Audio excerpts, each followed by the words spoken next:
All right, you can see my screen, hopefully in, Yeah. in Photoshop. Yep. Yes, win. All right, that's great to hear. So annoying the other day. I don't know what was going on, but it's all is well now. Um, so you can see this clearly. Can you see my cursor by any chance? Uh, yes, it's a bit laggy, but it's better than Yeah, last time. yeah, it is. It will always be a little bit laggy for this, but so I brought a bunch of good concept art examples that I found, and I want to sort of go through them a little bit and give you a bit of an idea as to what you can do. And then I have a sort of assignment for you for this week to sort of flesh out the world a little bit more for your game idea. All right.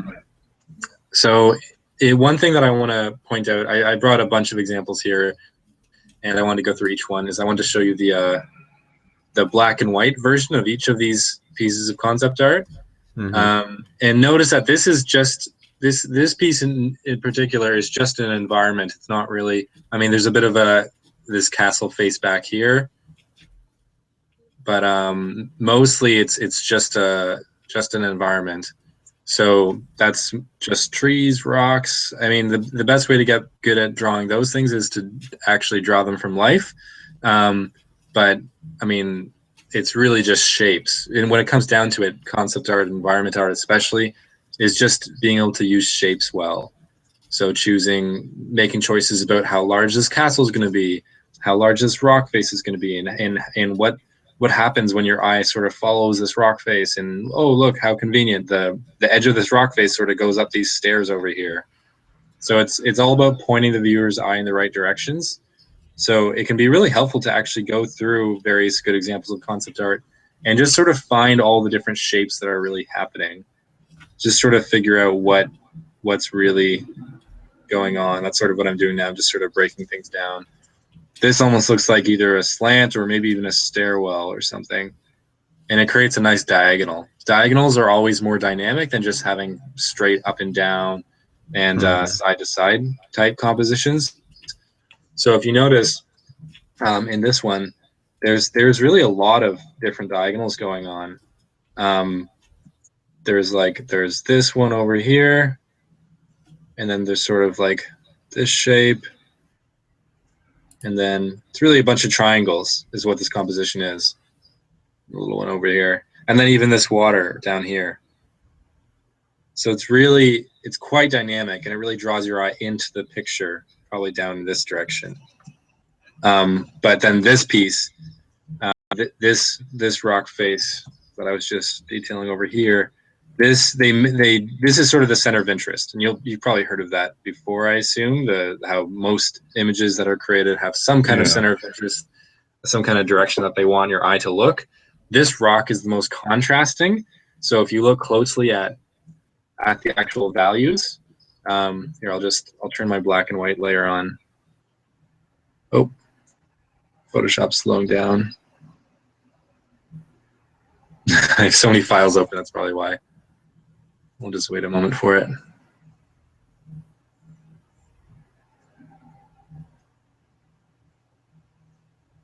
Okay.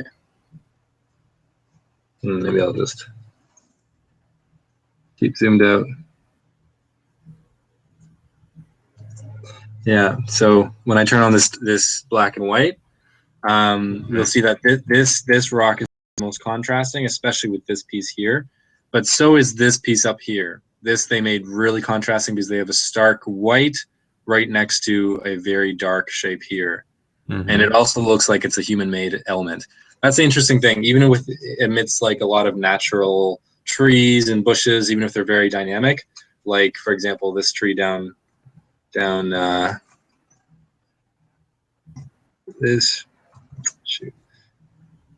this tree down here is pretty dynamic, but notice that your eye goes to this more so just because it's an actual man-made element of some kind, or some kind of like entranceway here.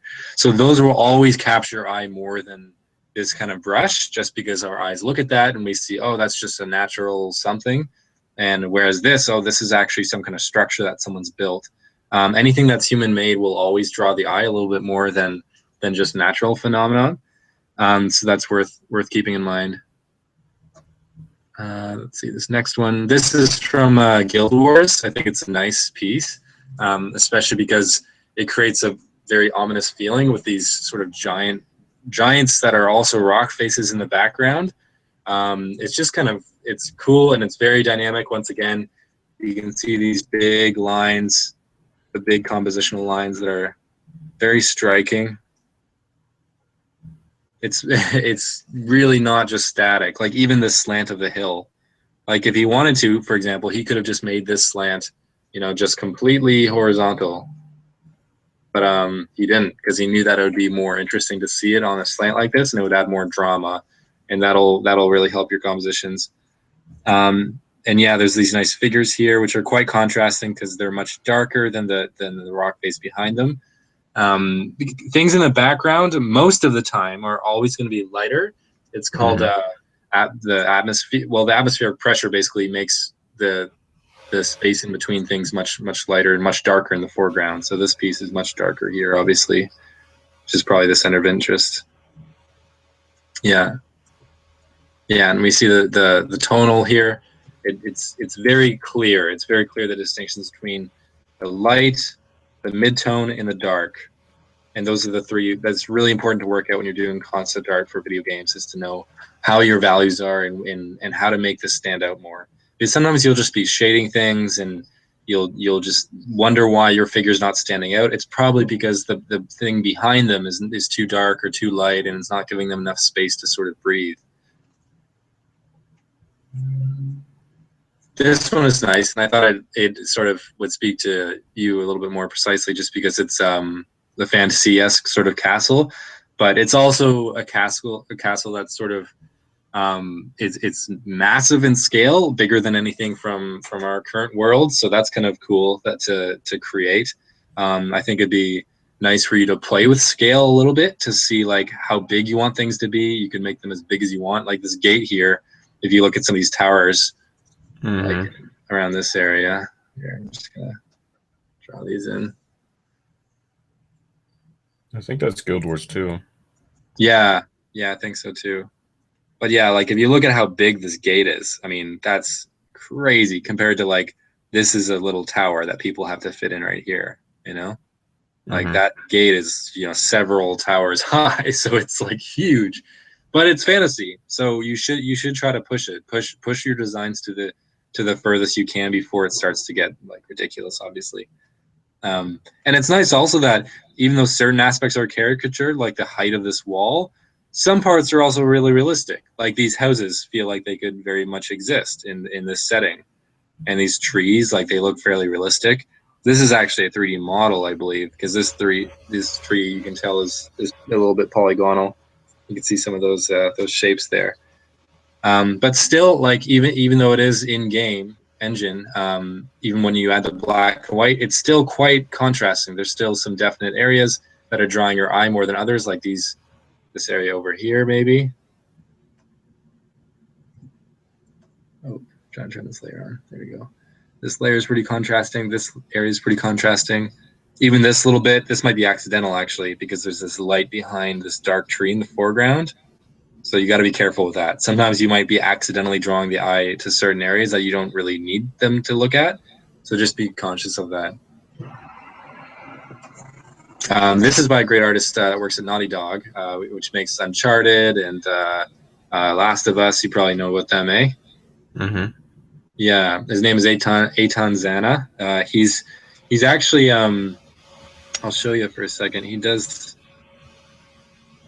Oh shoot, I closed it. Well, he does interviews online, and you can listen to him speak actually, so you can actually hear about his process and how he works. This guy actually works with some 3D modeling, which he paints on top of. So he'll make a 3D model to figure out the lighting of a scene, and then he'll paint on top of that. So it's pretty advanced. I'm not even familiar with exactly how that works, but he's really great at using values. So again, if I add that dark and light layer in, you can see it's very easy to see, like there's no confusion here as to what we're supposed to look at. This figure is extremely contrasting, and they even have this pole. Any kind of spike will always sort of draw the eye a little bit.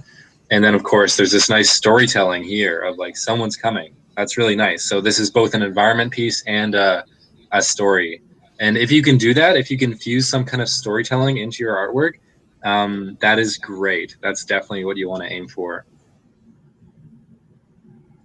Yeah, I love this one. And it has like a limited color palette too. So there's only, you know, a very, not a wide spectrum of the color wheel that's being used. It's pretty much just yellows, some greens, a little bit of reds, and then that's it. And then some grays. This is also a Tanzana. This was actually also started with a 3D model. So he took a 3D model and he applied some kind of lighting to it. Then he sort of took that image and then painted on top of it in Photoshop. So it's pretty advanced, but most of what you see here is actually just textures. He's good at layering textures on top of each other to give you a visceral feel for a certain place. But I mean, still, like it still has very distinct shapes. Like just the dynamic landscape, again, it's sort of sweeping across and then going down as opposed to just being straight. There's some things in the foreground. It's always nice to have different elements. So there's the foreground pieces coming out. So this is actually a great example of foreground, or FG, middle ground, and background. Back here. Like it's very, very distinct and obvious. That's great. You want to be as obvious as possible for concept art because you want to be able to express your idea very concisely and clearly. It's nice too that there's a mixture of different kinds of shapes. Like there's some rounded shapes like this skull piece here. And then this rock in the foreground is quite round too. And then there's these very sharp shapes here. Which also, interestingly, that all the lines of this composition are sort of converging around this area. See that? How everything is pointing almost? Everything is acting as a great arrow, basically. Even this is heading in this direction. And even this rock actually is sort of heading in that direction too. So it's all about directing the eye. You want to direct the eye in a very interesting way. So it's around here. This is probably where the center of interest is, somewhere around there. But yeah, very clever with their compositions and great colors, very realistic. This one's great because it's very, very contrasting again and very clear. I think this is also a Tanzana.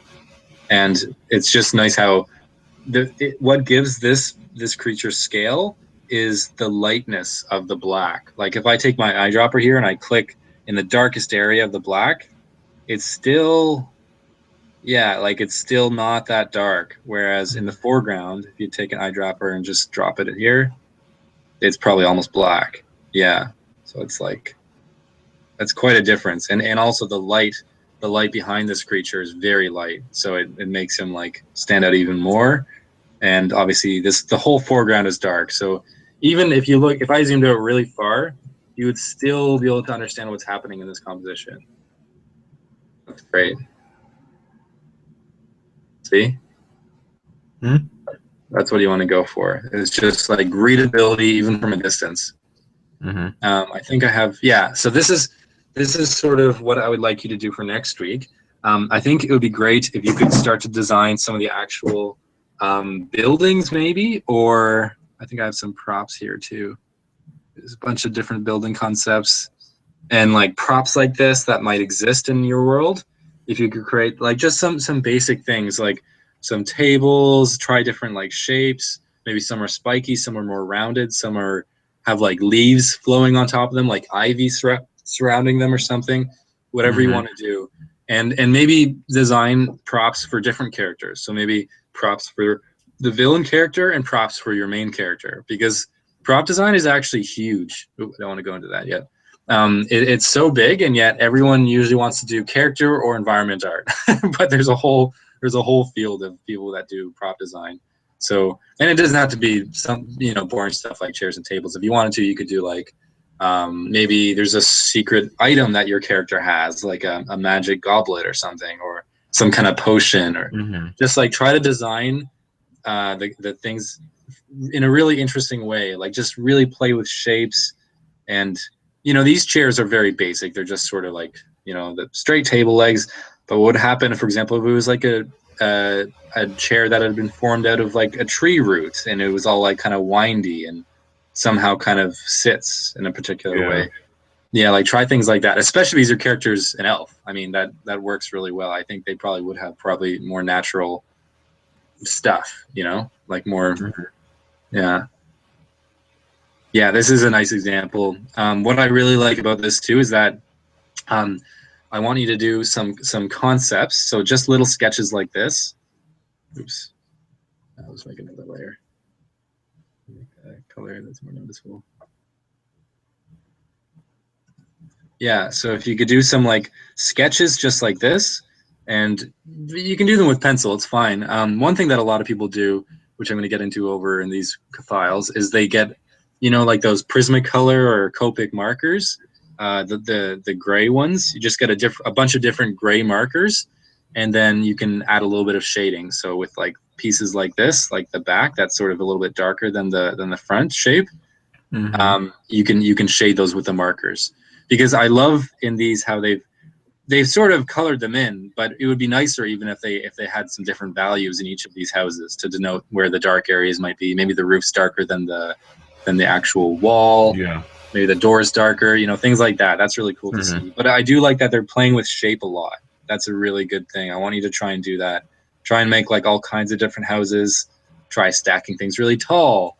Like you could do houses that are really tall and thin, and maybe have lots of little turrets and things like that, doorways, and then some that are maybe the opposite, maybe really flat roof, or they could have like little things like this. Just like try a bunch of different examples, better than my examples here that I'm doing really quickly.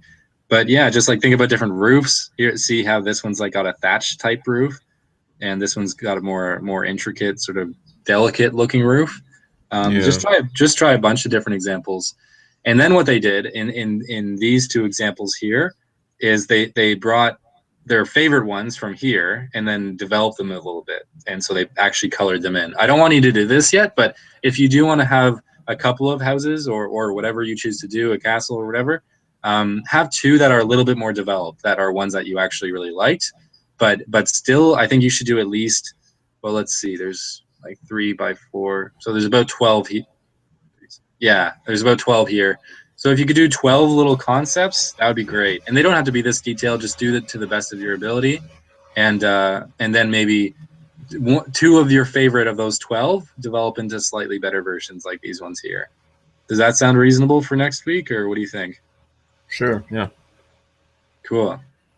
Yeah, this is a nice house too. This is a little more realistic, and what I also like about this one, that would be great if you could do, but this will be probably in the next week assignments if this one goes well, is they actually take photos. See, these are all just photos, and they've said, okay, well, I've been inspired by these photos, and so therefore they're informing how this house is going to look.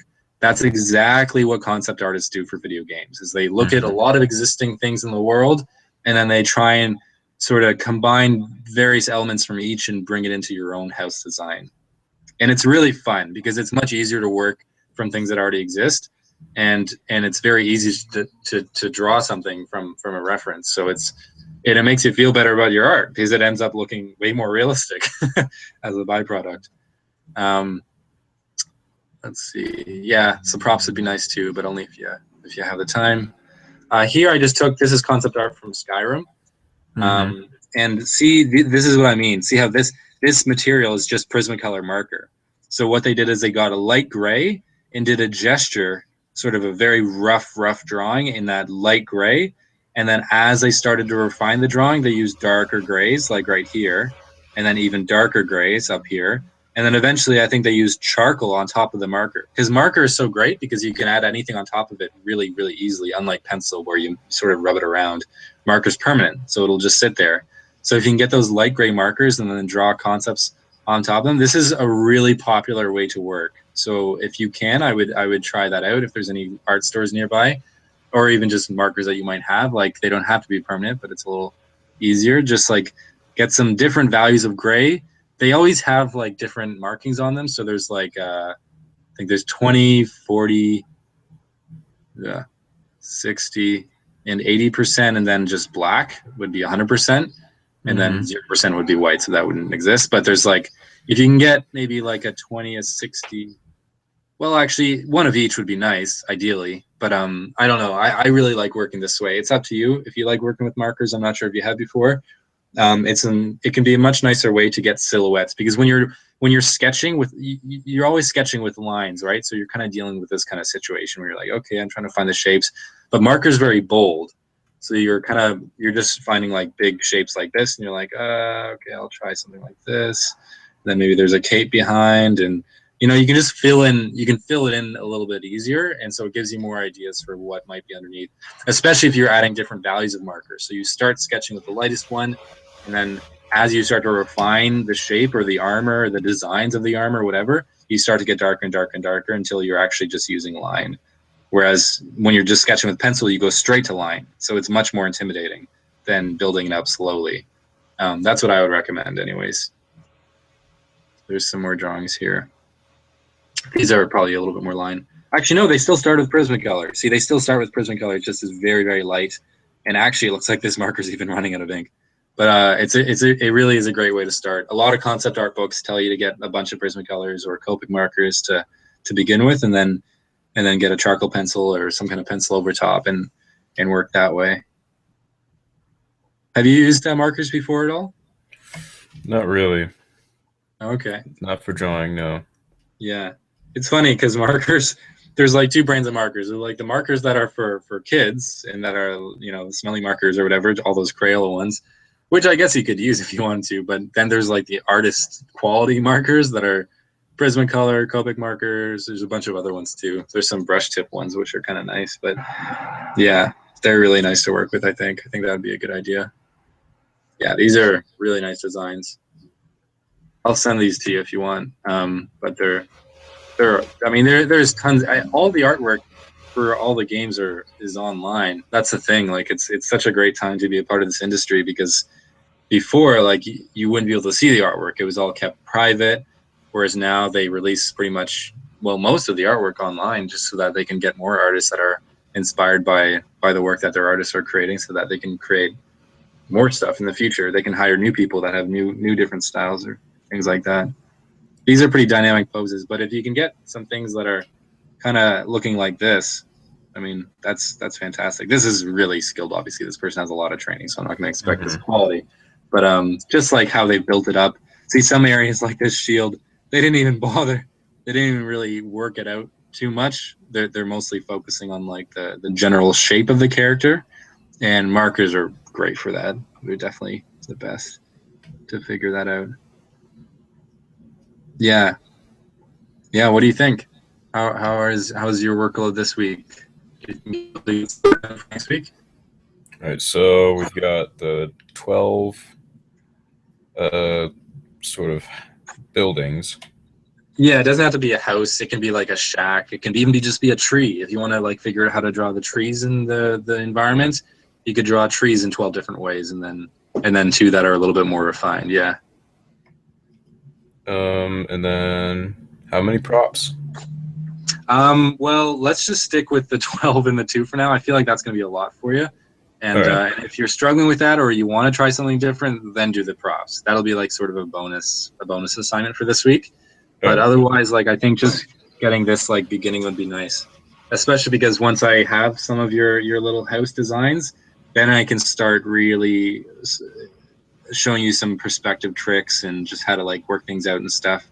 But I like how these ones, notice how these ones are not, see, these refined ones are using 2-point perspective, which you're probably well aware of. But yeah, it's nice that in these ones, they didn't really focus on the perspective at all. It's just, these are called orthographic drawings. They need them a lot in architecture and things like that, where you just want like the front, side, and back views.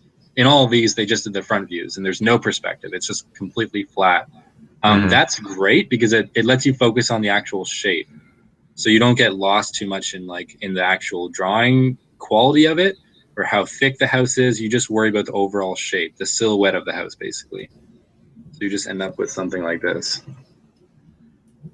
It's just like, okay, so that's that shape, and then see how each of these are very distinct shapes. So try a whole bunch of different shapes, and yeah, I think that'll be good enough for this week. That should be quite a lot of work, and if you finish it really quickly, then add more details. Try to figure out like the little rivets of the house. I'll send you these for examples, but try not to work too closely with these. Like try to get your own designs in there. I know it can be that's the danger of looking at inspiration stuff, is that Yeah. you just end up taking too much from it. But do your best to I don't think I'll run into that though, because I don't think this falls into the style of any of the exactly. cultures. Yeah, that's what I was thinking too. It's sort of way more cartoony than I think you're going for. I think you're probably going for more like where is it? This kind of thing, roughly. I mean, not exactly, but yeah, more realistic looking, more like rundown maybe, depending on whose place it is. But yeah, so I think that'll be good for this week. And again, whenever you have a significant or a chunk of it done, just send it over, and I'll do some drawovers, and I'll fix up any stuff that you might be running into along the way. All right. All right, sound good? Awesome. Thanks. All right, no problem. I'll see you next Wednesday, and I'll see your work probably before then. All right. All right, take care, Sterling. You too.